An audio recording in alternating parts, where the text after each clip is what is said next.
심장이 멈추는 그 순간 그가 본 것은 한국의 진정한 모습이었습니다. 미국 국방부가 충격에 빠졌습니다.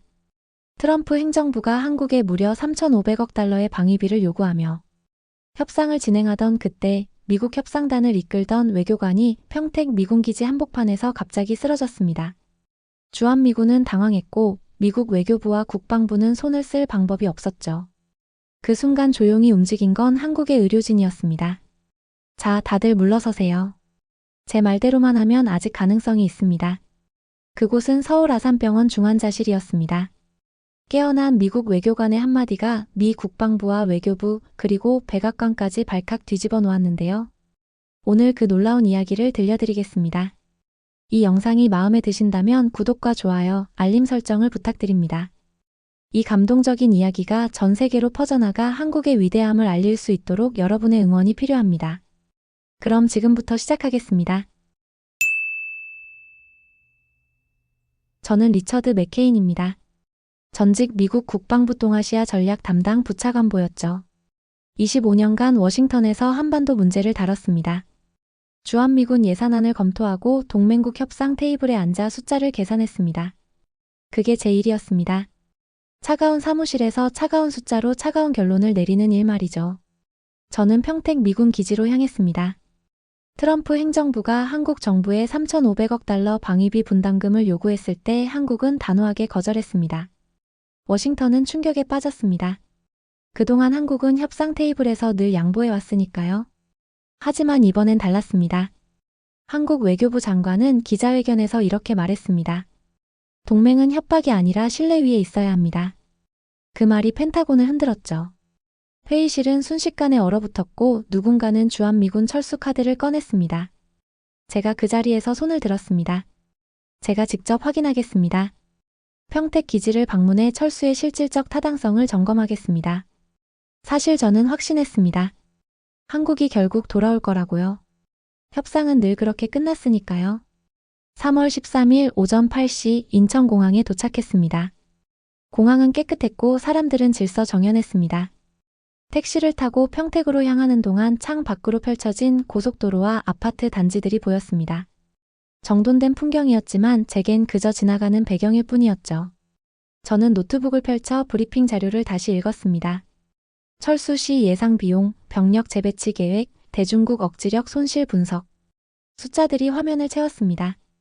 오전 10시 평택기지 사령부에 도착했습니다. 회의실은 밝았고 에어컨 소리만 낮게 울렸습니다. 기지 사령관과 참모들이 저를 기다리고 있었죠. 악수를 나누고 자리에 앉았습니다. 커피 한 잔이 제 앞에 놓였지만 저는 손도 대지 않았습니다. 브리핑이 시작됐습니다. 병력 배치 현황, 작전 준비 태세, 한국군과의 협력 체계. 발표자는 차분하게 설명했습니다. 그때였습니다. 가슴 한가운데가 조였습니다. 처음엔 소화불량증으로 생각했습니다. 비행기에서 제대로 먹지 못했으니까요. 하지만 통증은 점점 커졌습니다. 숨을 들이마실 때마다 가슴이 짓눌렸고 왼쪽 팔이 저렸습니다. 저는 셔츠 안쪽을 잡아당겼습니다. 누군가 제 얼굴을 보았는지 말을 멈췄습니다. 맥케인 차관보님 괜찮으십니까? 저는 대답하려 했지만 목소리가 나오지 않았습니다. 손으로 가슴을 움켜쥐었을 때 회의실이 기울었습니다. 천장의 형광등이 흐릿해졌고 주변 소리가 멀어졌습니다. 누군가 제 어깨를 붙잡았고 의자가 뒤로 젖혀졌습니다. 저는 바닥에 쓰러졌습니다. 그 순간 제가 마지막으로 본 건 회의실 천장이었습니다. 하얀 타일, 형광등, 그리고 제 위로 모여드는 사람들의 얼굴이었죠. 누군가 소리쳤습니다. 의무대. 지금 당장. 발소리가 복도를 울렸고 문이 벌컥 열렸습니다. 저는 숨을 쉬려 했지만 공기가 들어오지 않았습니다. 가슴이 쥐어짜이는 것 같았죠. 의무병이 달려왔습니다. 손전등이 제 눈을 비췄고 누군가 제 맥을 짚었습니다. 맥박 약합니다. 혈압 떨어지고 있어요. 목소리는 급박했지만 손은 차분했습니다. 제 셔츠가 풀렸고 심전도 패드가 가슴에 붙었습니다. 기계 소리가 B-하고 울렸습니다. 저는 그때 깨달았습니다. 이건 단순한 통증이 아니라는 걸요. 심장이 멈추고 있다는 걸요. 제 손끝이 차가워졌고 시야가 좁아졌습니다. 회의실 천장이 점점 멀어지는 것 같았습니다. 누군가 제 이름을 불렀지만 저는 대답할 수 없었습니다. 구급차. 지금 당장. 문이 다시 열렸고 들것이 들어왔습니다. 사람들이 저를 들어올렸을 때 몸이 공중에 뜬 것 같았습니다. 복도를 지나며 천장의 조명들이 빠르게 스쳐 지나갔습니다. 밖으로 나가자 햇빛이 눈을 찔렀습니다. 구급차 문이 열려 있었고 저는 그 안으로 밀려 들어갔습니다. 차 안은 좁았고 기계 소리로 가득했습니다. 의무병이 제 옆에 앉았고 산소 마스크가 제 얼굴을 덮었습니다. 차가 출발했을 때 저는 천장을 보며 생각했습니다. 이렇게 끝나는 건가? 워싱턴도 아니고 집도 아니고 평택 미군기지 구급차 안에서요. 사이렌 소리가 귀를 찢었습니다. 차는 빠르게 달렸고 저는 흔들렸습니다. 의무병은 계속 무언가를 확인했습니다. 혈압계, 심전도, 산소포화도. 숫자들이 기계에 떴지만 저는 읽을 수 없었습니다. 눈이 감기려 했지만 의무병이 제 어깨를 두드렸습니다. 차관보님 깨어 계세요. 곧 도착합니다. 곧이라는 말이 얼마나 길었는지 모릅니다. 저는 시간 감각을 잃었습니다. 차는 계속 달렸고 사이렌은 계속 울렸습니다. 그리고 마침내 차가 멈췄습니다. 문이 열렸고 밝은 빛이 쏟아져 들어왔습니다. 사람들이 달려왔고 들것이 빠르게 움직였습니다. 저는 그때 간판을 보았습니다. 굿모닝 병원. 한글과 영어가 함께 적혀 있었습니다. 응급실 문이 자동으로 열렸고 저는 그 안으로 들어갔습니다. 형광등이 눈부셨고 소독약 냄새가 코를 찔렀습니다. 의료진이 저를 둘러쌌고 누군가 큰 소리로 말했습니다. 심근경색 의심 환자 67세 남성 혈압 90대 50 의식 저하. 그 순간 저는 알았습니다. 제가 협상 테이블에 앉아있던 그 사람이 아니라는 걸요. 숫자를 계산하고 전략을 짜던 그 사람이 아니라는 거예요. 저는 그저 살아야 하는 환자일 뿐이었습니다. 그리고 그 사실이 이상하게도 저를 두렵게 했습니다. 굿모닝 병원 응급실 침대는 딱딱했습니다. 형광등이 눈을 찔렀고 주변에서 기계 소리가 끊임없이 울렸습니다. 의사가 제 가슴에 청진기를 댔습니다. 차가운 금속이 피부에 닿았을 때 저는 움찔했습니다. 의사는 아무 말 없이 청진기를 옮겼고 눈살을 찌푸렸습니다. 심전도 다시 찍어보세요. 간호사가 빠르게 움직였습니다. 패드가 제 가슴과 팔다리에 붙었고 기계가 다시 작동했습니다. 삐삐 소리가 규칙적으로 울렸지만 의사의 표정은 굳어 있었습니다. 그는 모니터를 응시했고 손가락으로 화면을 짚으며 무언가를 확인했습니다. ST 분절 상승 확인됩니다. 급성 심근경색이에요. 그 말이 떨어지자 응급실 분위기가 바뀌었습니다. 간호사들이 더 빠르게 움직였고 누군가 전화를 걸었습니다. 의사는 제 눈을 똑바로 보며 말했습니다. 지금 심장혈관이 막혔습니다. 빨리 뚫어야 해요. 하지만 저희 병원엔 심혈관 중재 시술 장비가 없습니다. 저는 그 말을 듣고 숨이 막혔습니다. 장비가 없다니요. 그럼 저는 어떻게 되는 거죠? 의사는 제 손을 잡았습니다. 그의 손은 따뜻했지만 목소리는 단호했습니다. 서울 아산병원으로 이송합니다. 헬기로요. 지금 당장. 헬기라는 말에 저는 눈을 크게 떴습니다. 얼마나 급한 건지 실감했습니다. 의사는 이미 전화기를 들고 있었습니다. 그는 빠르게 말했습니다. 예, 67세 남성 급성 심근경색 ST 분절 상승 혈압 불안정합니다. 헬기 요청합니다. 전화를 끊자마자 그는 다시 저를 보았습니다. 119에 연락했습니다. 닥터 헬기가 15분 안에 도착할 겁니다. 그때까지 버티셔야 해요. 15분. 그 시간이 얼마나 긴지 저는 그때 처음 알았습니다. 가슴은 계속 조여왔고 왼쪽 팔의 저림은 점점 심해졌습니다. 간호사가 제 팔에 링거를 꽂았고 차가운 액체가 혈관 속으로 흘러들었습니다. 산소 마스크는 계속 제 얼굴을 덮고 있었고 숨을 쉴 때마다 플라스틱 냄새가 코를 찔렀습니다. 의사는 제 옆을 떠나지 않았습니다. 그는 계속 모니터를 확인했고 제 맥을 짚었습니다. 그의 손가락이 제 손목을 누를 때마다 저는 아직 살아있다는 걸 느꼈습니다. 그는 중얼거렸습니다. 조금만 버티세요. 조금만요. 창 밖에서 소리가 들렸습니다. 드르륵 드르륵 헬기 소리였습니다. 점점 가까워지더니 병원 건물 전체가 진동했습니다. 의사가 고개를 들었고 간호사들이 움직였습니다. 옥상입니다. 출발 준비하세요. 들것이 다시 움직였습니다. 응급실을 빠져나와 복도를 달렸고 엘리베이터 문이 열렸습니다. 저는 천장을 보며 올라갔습니다. 층수 표시등이 깜빡였습니다. 1층, 2층, 3층, 4층. 그리고 문이 열렸습니다. 옥상 바람이 얼굴을 때렸습니다. 차갑고 강했습니다. 헬기가 착륙해 있었고 프로펠러가 여전히 돌고 있었습니다. 바람에 의사와 간호사들의 옷이 휘날렸지만 그들은 흔들리지 않았습니다. 저는 헬기 안으로 밀려 들어갔습니다. 헬기 내부는 좁았고 의료 장비로 가득했습니다. 비행 간호사가 제 옆에 앉았고 곧바로 모니터를 확인했습니다. 헬기 문이 닫히고 프로펠러 소리가 더 커졌습니다. 그리고 우리는 떠올랐습니다. 지상이 멀어졌습니다. 병원 건물, 주차장, 도로가 작아졌습니다. 저는 창밖을 보았습니다. 평택 시내가 아래로 펼쳐졌고 자동차들이 개미처럼 움직였습니다. 헬기는 빠르게 북쪽으로 향했습니다. 비행 간호사는 계속 제 상태를 확인했습니다. 혈압, 맥박, 산소 포화도. 그녀는 말이 없었지만 손은 쉬지 않았습니다. 저는 그녀의 얼굴을 보았습니다. 젊었지만 눈빛은 단단했습니다.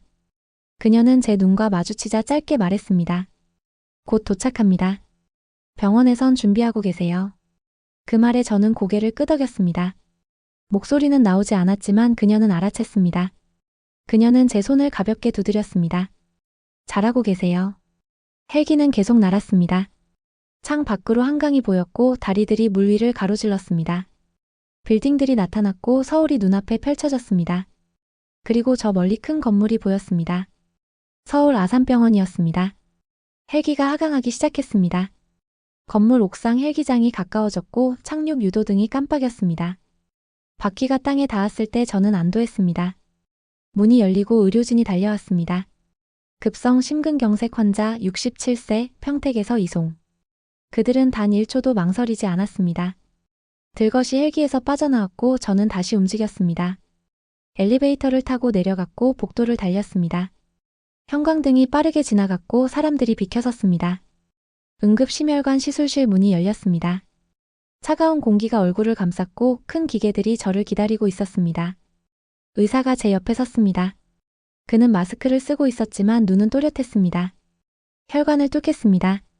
잘 될 겁니다. 저는 그 눈을 보며 믿었습니다. 그가 날 살릴 거라고요. 평택에서 이곳까지 그 누구도 제게 국적을 묻지 않았습니다. 보험을 물어보지도 비용을 계산하지도 않았습니다. 그들은 그저 저를 살리려 했습니다. 말없이 빠르게 확실하게. 마취가 들어왔습니다. 의식이 흐려졌고 시술실 천장이 멀어졌습니다.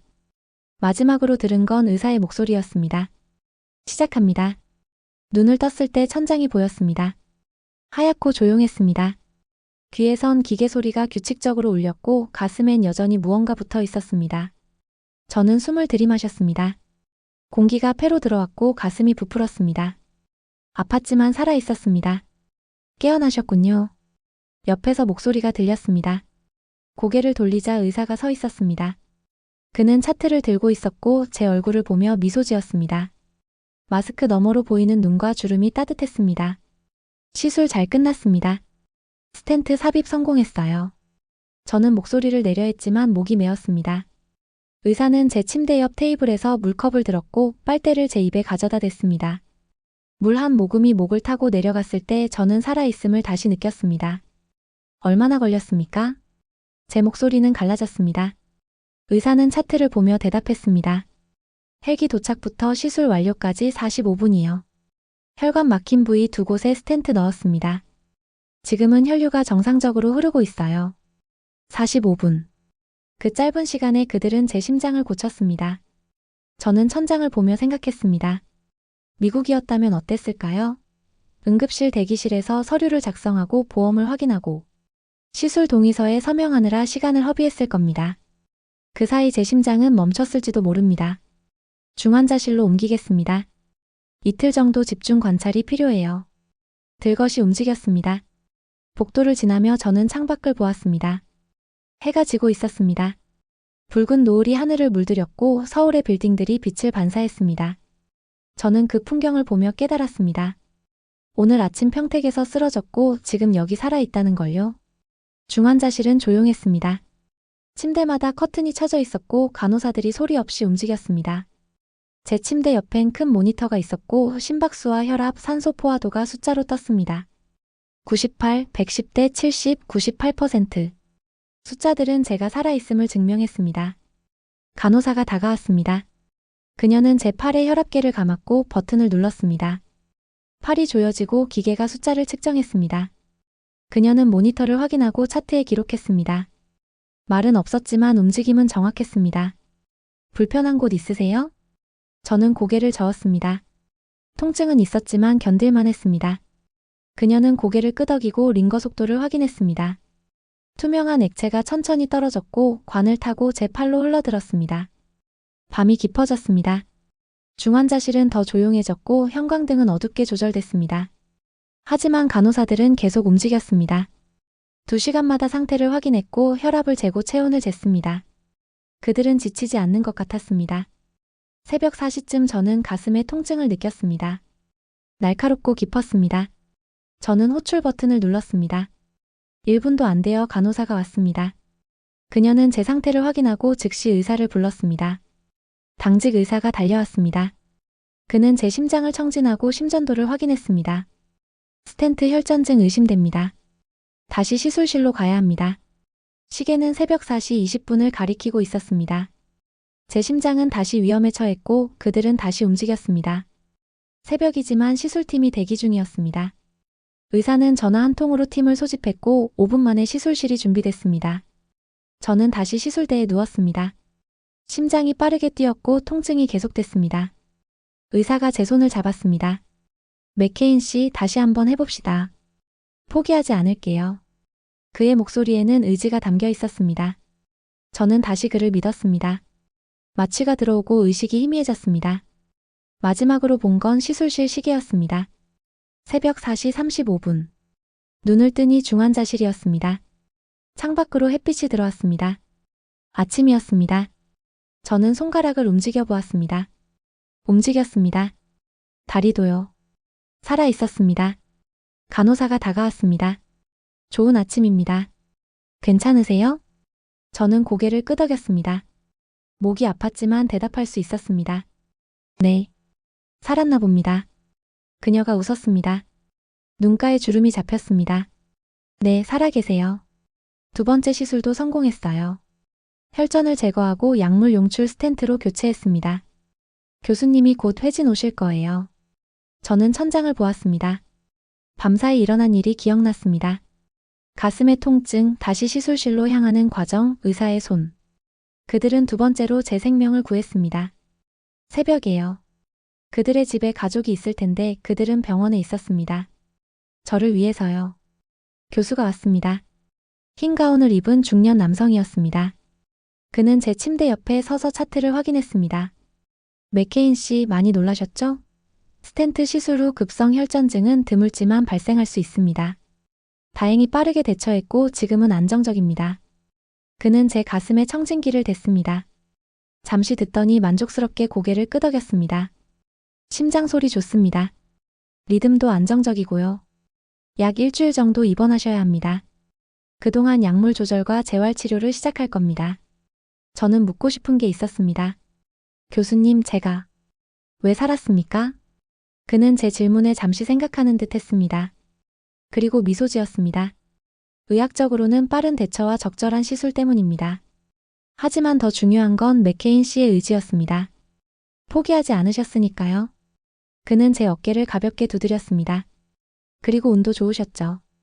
오늘은 우리 병원 당직이 최고의 심장 전문의들이었으니까요. 그는 웃었습니다. 하지만 저는 알았습니다. 운이 아니라는 걸요. 이곳의 시스템이었습니다. 언제든 최고의 의료진이 대기하고 생명을 살리기 위해 망설이지 않는 시스템이었습니다. 다음 날 저는 일반 병실로 옮겨졌습니다. 창이 더 커서 서울 풍경이 잘 보였습니다. 남산타워가 보였고 멀리 한강도 보였습니다. 저는 창가에 앉아 서울을 바라보았습니다. 낯선 도시였지만 이상하게 안정감이 들었습니다. 이 도시가 저를 살렸으니까요. 문이 열리고 간호사가 아침 약을 가져왔습니다. 그녀는 물컵과 함께 약을 건넸습니다.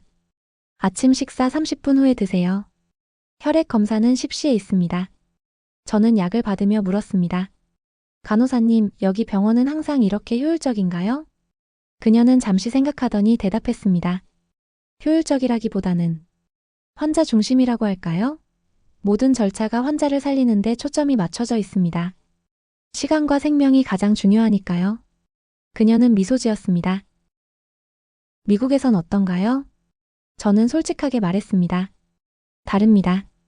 우리는 절차와 서류를 중요시합니다. 보험 확인, 병원 정책, 법적 책임. 그런 것들이 먼저죠. 그녀는 고개를 끄덕였습니다. 판단하지 않았지만 이해한다는 눈빛이었습니다. 다행이네요. 맥케인 씨가 여기 계셔서요. 그녀는 나가면서 말했습니다. 오늘 미국 대사관에서 연락이 왔습니다. 오후에 누군가 방문할 거라고 하네요.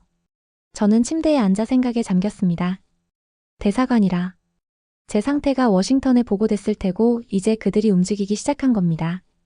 오후 2시 미국 대사관 직원이 방문했습니다.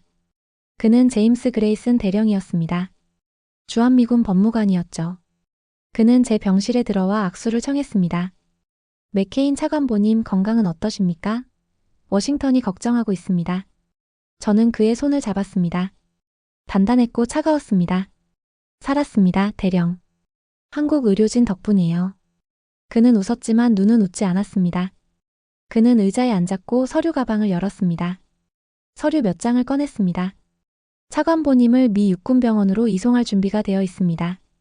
용산 기지 내 병원이 모든 준비를 마쳤습니다. 서명만 하시면 내일 아침 이송하겠습니다. 그는 펜을 건넸습니다. 저는 서류를 받았지만 읽지 않았습니다. 대령, 제가 왜 이송되어야 합니까? 여기서 최고의 치료를 받고 있습니다. 그의 표정이 굳었습니다. 차관보님, 미국 공무원이 외국 병원에 장기 입원하는 건 정책상 바람직하지 않습니다. 보안 문제도 있고 의료 기준의 차이도 있습니다. 워싱턴의 지시입니다. 저는 서류를 내려놓았습니다. 대령, 이 병원이 나를 살렸습니다. 2번이나요? 의료 기준이 문제가 아닙니다. 오히려 배울 점이 많습니다. 그레이슨 대령은 인내심이 바닥나는 듯 했습니다. 차관보님, 방위비 협상이 중요한 시점입니다. 한국 병원에서 치료받는 모습이 언론에 노출되면 협상력이 약화될 수 있습니다. 제가 이해했습니다. 이건 제 건강 문제가 아니었습니다. 정치였습니다. 대령, 나가주십시오. 차관보님, 지금 당장 나가십시오. 그레이스는 일어섰습니다. 서류를 챙기고 문으로 갔습니다. 하지만 문 앞에서 멈춰섰습니다. 차관보님, 후회하실 겁니다. 그는 나갔습니다. 저는 침대에 앉았습니다. 가슴이 두근거렸습니다. 모니터에서 경고음이 울렸지만 저는 신경 쓰지 않았습니다. 오후 2시 간호사가 약을 가져왔습니다. 평소와 다른 간호사였습니다. 젊었고 긴장한 듯 보였습니다. 그녀는 약을 제 손에 올려놓았습니다. 드세요. 저는 약을 보았습니다. 평소와 색깔이 달랐습니다. 하얀 약 대신 파란색 캡슐이었습니다. 이게 뭡니까? 새로 처방된 약입니다. 교수님께서 말씀하셨습니까? 그녀는 눈을 피했습니다. 차트에 적혀 있습니다. 저는 침대 옆 차트를 집어들었습니다. 펼쳐보니 새로운 약 처방은 없었습니다. 저는 차트엔 없는데요? 그녀의 얼굴이 창백해졌습니다. 손이 떨렸고 약 쟁반을 떨어뜨렸습니다. 약들이 바닥에 흩어졌습니다. 그녀는 무릎을 꿇고 주우려 했지만 손이 제대로 움직이지 않았습니다. 저는 복도로 나가 소리쳤습니다. 간호사. 평소 담당 간호사가 달려왔습니다. 저는 병실을 가리켰습니다. 그녀는 들어가 상황을 파악했고 곧바로 젊은 간호사의 팔을 잡았습니다. 너 누구야? 이 병동 간호사 아니잖아. 젊은 간호사는 대답하지 못했습니다. 담당 간호사는 바닥에 떨어진 약을 집었고 자세히 보았습니다. 그녀의 표정이 굳었습니다. 이건 수면제잖아. 고용량이야. 그녀는 즉시 보안을 호출했습니다. 1분도 안 돼서 보안 요원 둘이 도착했습니다. 젊은 간호사는 끌려나갔고 복도는 소란스러워졌습니다. 교수가 급히 왔습니다. 그는 바닥에 떨어진 약을 확인하고 저를 보았습니다. 드셨습니까? 아니요. 의심스러워서요. 교수는 안도의 한숨을 쉬었습니다. 잘하셨습니다. 이 용량이면 호흡 곤란올 수 있었어요. 저는 침대에 앉았습니다. 다리에 힘이 빠졌습니다. 누군가 저를 해치려 했던 겁니다. 병원 안에서요. 1시간 뒤 병원 보안팀장이 왔습니다. 그는 태블릿을 들고 있었고 저에게 보여줬습니다. CCTV 화면이었습니다. 오전 11시 그레이슨 대령이 1층 로비에서 젊은 여성과 만났습니다. 대화 후 여성은 간호사 복장으로 갈아입고 이 병동으로 왔습니다. 화면이 바뀌었습니다. 그레이슨이 봉투를 건네는 장면이었습니다. 금전 거래로 보입니다. 저는 화면을 응시했습니다. 그레이슨. 그가 왜 이런 짓을 했을까요? 저를 해치려던 건 아닐 겁니다. 그럼 뭘까요? 보안팀장이 설명했습니다. 수면제 과다 복용 시 의식 저하와 호흡 곤란이 옵니다. 그럼 응급 상황이 되고 송환 명분이 생깁니다. 한국 병원에서 약물 사고라는 프레임도 만들 수 있고요. 저는 이해했습니다. 그레이스는 저를 죽이려던 게 아니었습니다. 저를 데려가기 위한 명분을 만들려던 겁니다. 그리고 동시에 한국 병원의 신뢰도를 떨어뜨리려던 거였죠. 저는 분노했습니다. 하지만 동시에 두려웠습니다. 제 조국이 저를 이렇게까지 대한다니요. 교수가 말했습니다. 경찰에 신고했습니다. 조사받을 겁니다. 차관보님께선 안전합니다.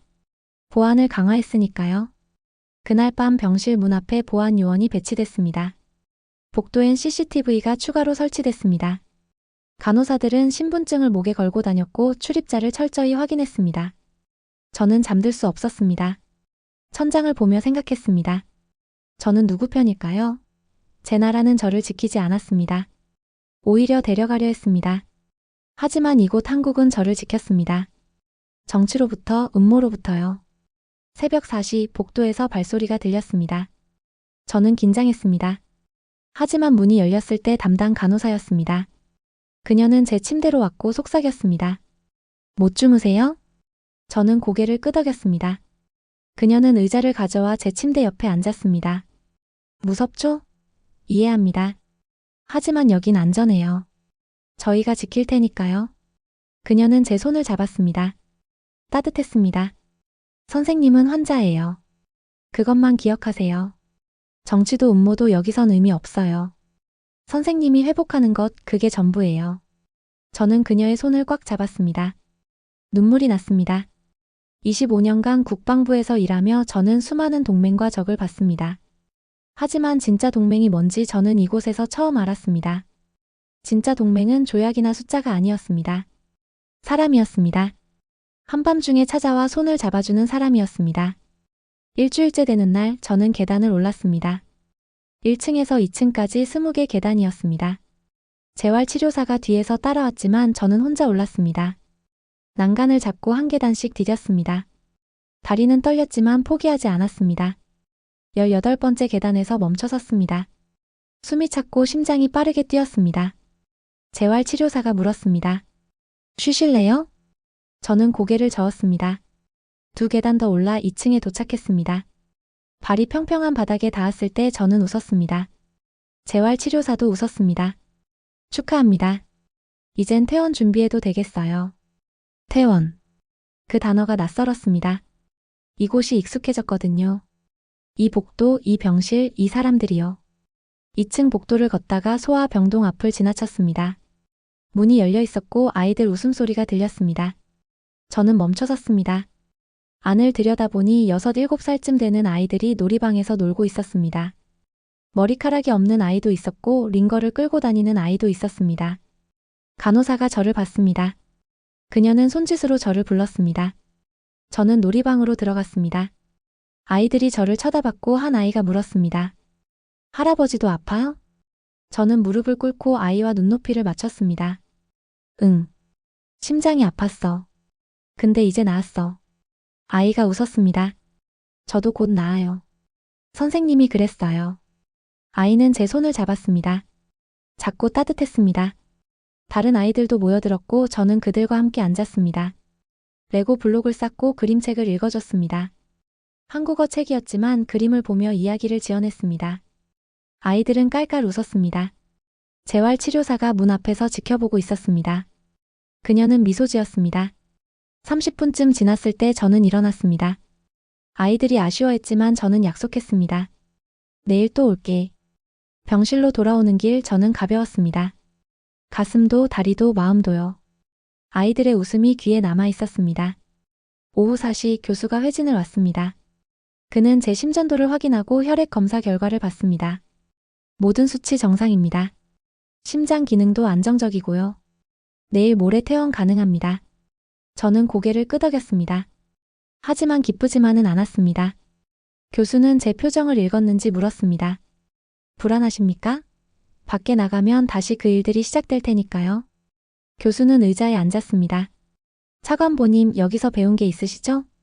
네. 그럼 그걸 가지고 나가세요. 정치는 변하지 않을 겁니다. 하지만 선생님은 변했어요. 그게 중요합니다. 그는 일어나며 말했습니다. 선생님은 이제 한국이 어떤 나라인지 아십니다. 직접 경험하셨으니까요. 그걸 잊지 마세요. 저녁 무렵 예상치 못한 방문객이 왔습니다. 프랑스 대사관 의료관이었습니다. 양복을 입은 중년 남성이었고 유창한 영어로 말했습니다. 맥케인 선생님, 뵙게 되어 영광입니다. 선생님 이야기가 유럽까지 전해졌습니다. 저는 그를 맞이했습니다. 그는 의자에 앉았고 가방에서 서류를 꺼냈습니다. 프랑스 정부에서 관심을 갖고 있습니다. 한국 응급 의료 시스템에 대해서요. 선생님 사례가 교과서적이라고 평가받고 있습니다. 저는 서류를 받았습니다. 프랑스어와 영어로 작성된 보고서였습니다. 제목은 한국 응급의료체계 분석 맥케인 사례를 중심으로였습니다. 프랑스도 고령화 사회로 접어들고 있습니다. 심혈관 질환 환자가 증가하고 있고요. 한국의 닥터헬기 시스템, 응급 네트워크, 전문 인력 배치. 우리가 배워야 할 것들입니다. 그는 계속 말했습니다. 선생님께 부탁이 있습니다. 프랑스 한국의료협력 프로젝트에 자문해 주실 수 있겠습니까? 선생님의 경험이 큰 도움이 될 겁니다. 저는 놀랐습니다. 제가요? 저는 의료 전문가가 아닙니다. 아니요. 선생님은 환자입니다. 그리고 환자의 관점이 가장 중요합니다. 시스템이 실제로 어떻게 작동하는지, 환자가 무엇을 느끼는지 그게 핵심입니다. 저는 서류를 다시 봤습니다. 여러 페이지에 걸쳐 제 사례가 분석돼 있었습니다. 평택에서 쓰러진 순간부터 헬기 이송, 시술, 회복까지요. 각 단계마다 소요 시간과 의료진 대응이 기록되어 있었습니다. 생각해 보겠습니다. 의료관은 명함을 건넸습니다. 연락 기다리겠습니다. 그가 나간 뒤 저는 창밖을 보았습니다. 해가 지고 있었고 서울의 불빛들이 하나씩 켜졌습니다. 저는 생각했습니다. 제가 여기서 경험한 것들이 다른 사람들에게도 도움이 될 수 있다니요. 저녁 8시에 옥상 정원이 개방된다는 안내 방송이 나왔습니다. 저는 가디건을 걸치고 엘리베이터를 탔습니다. 옥상에 도착하니 몇몇 환자들이 산책하고 있었습니다. 벤치에 앉은 노인, 휠체어를 탄 중년, 지팡이를 짚고 걷는 여성. 저는 난간으로 갔습니다. 서울이 한눈에 보였습니다. 남산타워가 불을 밝히고 있었고 한강이 어둠 속에서 반짝였습니다. 자동차 불빛들이 도로를 따라 흘렀고 빌딩들이 하늘을 찔렀습니다. 옆에 누군가 섰습니다. 옆 침대 환자였습니다. 그는 영어로 말했습니다. 아름답죠. 네, 정말요. 저도 3주 전에 입원했습니다. 뇌졸중이었어요. 처음엔 걷지도 못했죠. 근데 이제 여기까지 올라왔어요. 그는 웃었습니다. 이 나라는 사람을 포기하지 않습니다. 끝까지 붙들어줘요. 저는 그를 보았습니다. 그의 눈엔 감사가 가득했습니다. 저도 마찬가지였습니다. 저도 그걸 배웠습니다. 우리는 한동안 말없이 야경을 봤습니다. 바람이 불었고 시원했습니다. 저는 심호흡했습니다. 산소가 폐를 채웠고 심장이 규칙적으로 뛰었습니다. 살아있다는 게 느껴졌습니다. 그리고 이곳 한국이 저를 살렸다는 것도요. 병실로 돌아왔을 때 담당 간호사가 기다리고 있었습니다. 그녀는 종이 한 장을 건넸습니다. 퇴원 일정표예요. 모레 오전 10시 퇴원입니다. 외래 진료는 2주 후예요. 저는 일정표를 받았습니다. 정리되어 있었습니다.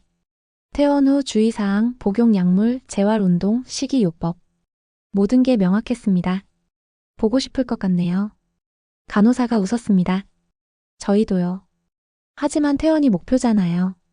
건강해져서 나가는 거요. 그녀는 제 어깨를 가볍게 두드렸습니다. 잘하셨어요, 선생님. 그날 밤 저는 편안히 잠들었습니다. 악몽도 불안도 없었습니다. 심장은 고요히 뛰었고 호흡은 깊고 느렸습니다. 퇴원일 아침 저는 평소보다 일찍 눈을 떴습니다. 창 밖으로 햇빛이 들어왔고 서울의 아침이 밝았습니다. 저는 침대에 앉아 병실을 둘러봤습니다. 2주 동안 제가 지낸 공간이었습니다. 침대, 테이블, 의자, 창문. 모든 게 익숙했습니다. 옆 침대 환자가 깨어났습니다. 그는 저를 보고 웃었습니다. 오늘 가시는군요. 축하합니다. 감사합니다. 선생님도 곧 나가시겠죠. 우리는 악수했습니다. 그의 손은 따뜻했고 악력이 강했습니다. 회복하고 있다는 증거였습니다. 아침 8시 간호사가 마지막 검사를 했습니다. 혈압, 맥박, 체온. 모든 게 정상이었습니다. 그녀는 차트에 기록하고 미소 지었습니다. 완벽해요. 퇴원 준비하세요. 저는 가방을 챙겼습니다. 옷과 세면 도구, 서류들. 많지 않았습니다. 평택에서 가져온 것보다 적었습니다. 하지만 가슴엔 더 많은 걸 담고 있었습니다. 9시 소아병동에 들렀습니다. 약속했으니까요. 아이들이 저를 보고 달려왔습니다. 한 아이가 물었습니다. 할아버지 나았어요? 응, 다 나았어. 오늘 집에 가. 또 올 거예요? 저는 무릎을 꿇고 아이의 눈을 보았습니다. 꼭 올게. 너희가 다 나았는지 확인하러. 아이들이 박수쳤습니다. 간호사가 다가와 속삭였습니다. 아이들이 선생님 좋아해요. 매일 할아버지 언제 오냐고 물어봤어요. 저는 가슴이 뜨거워졌습니다. 각 아이들을 안아줬습니다. 작고 연약했지만 강했습니다. 병과 싸우고 있었으니까요. 다들 힘내. 선생님들이 꼭 낫게 해줄 거야. 놀이방을 나오며 저는 뒤돌아봤습니다. 아이들이 창문으로 손을 흔들고 있었습니다. 저도 손을 흔들었습니다. 10시 퇴원 수속을 위해 1층으로 내려갔습니다. 원무과 창구에서 서류를 받았습니다. 진단서, 처방전, 진료비 내역서. 진료비 내역서를 보고 놀랐습니다. 예상보다 훨씬 적었습니다. 창구 직원이 설명했습니다. 응급 상황이라 건강보험 적용됐습니다. 외국인이셔도 응급의료는 동일하게 적용되어요. 저는 고개를 끄덕였습니다. 미국이었다면 이 비용의 10배는 나왔을 겁니다. 어쩌면 20배였을지도요. 수속을 마치고 로비로 나왔을 때 예상치 못한 광경이 펼쳐졌습니다.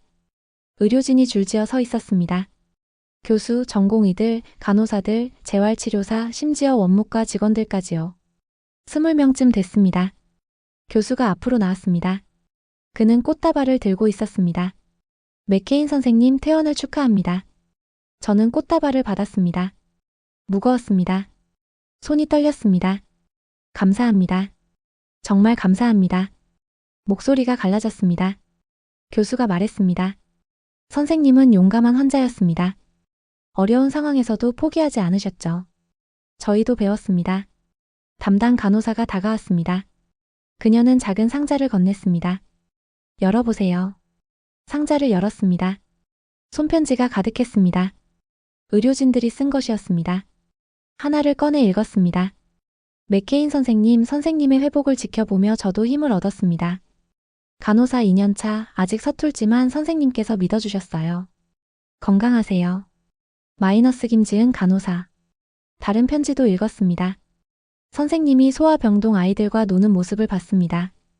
환자이면서도 다른 환자를 위로하시더군요. 감동했습니다. 마이너스 박준호 전공의. 편지마다 진심이 담겨 있었습니다. 저는 더 이상 참을 수 없었습니다. 눈물이 흘렀습니다. 67년을 살며 전쟁터 같은 워싱턴에서 버텨온 제가 울었습니다. 여러분은 전장의 의사들입니다. 제 목소리는 떨렸습니다. 전쟁터에서 군인을 구하는 군의관처럼 여러분은 생명을 구합니다. 국적도 지위도 돈도 묻지 않고요. 저는 그저 환자였습니다. 하지만 여러분은 저를 사람으로 대했습니다. 한 명 한 명을 보았습니다. 2주 전 저는 평택에서 쓰러졌습니다. 심장이 멈추는 줄 알았습니다. 하지만 여기서 제 심장은 다시 뛰기 시작했습니다. 여러분 덕분입니다. 교수가 제 어깨를 잡았습니다. 선생님도 싸우셨습니다. 함께 이긴 겁니다. 박수 소리가 로비를 채웠습니다. 지나가던 다른 환자들과 보호자들도 박수쳤습니다. 저는 고개를 숙여 인사했습니다.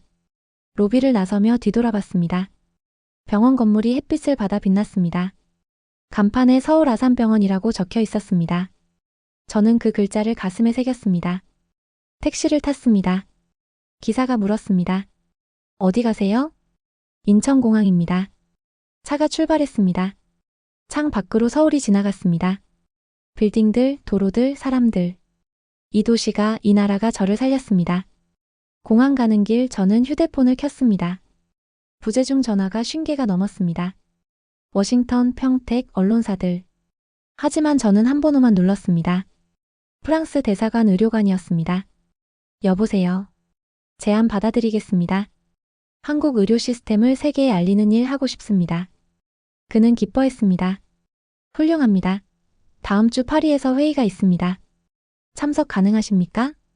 가겠습니다. 전화를 끊고 저는 창밖을 보았습니다. 한강이 보였습니다.